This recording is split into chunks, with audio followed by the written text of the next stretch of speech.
बात करेंगे चार तरह की ट्यूब के बारे में। एक है ओरोगैस्ट्रिक ट्यूब। ओरोगैस्ट्रिक ट्यूब का उपयोग किया जाता है मुंह के माध्यम से, ये हमारी स्टोमक तक डाली जाती है।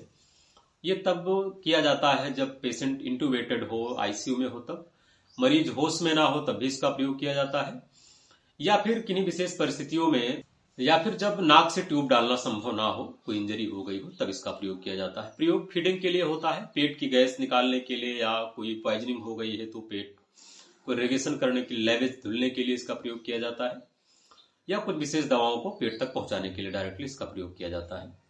ये तो ओरोगैस्ट्रिक ट्यूब हुई। और ठीक इसी तरह नेसोगैस्ट्रिक ट्यूब का प्रयोग किया जाता है। नेसोगैस्ट्रिक ट्यूब का प्रयोग नाक के माध्यम से ये पेट तक डाली जाती है।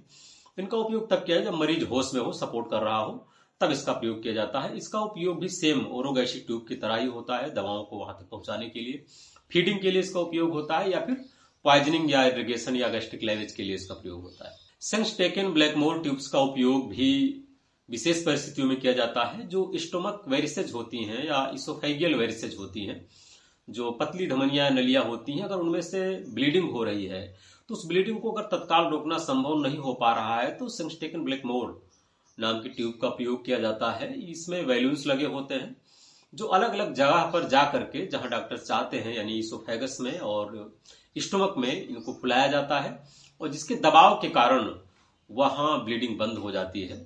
तो ब्लीडिंग को रोकने के लिए खास करके तत्काल इनका प्रयोग किया जाता है।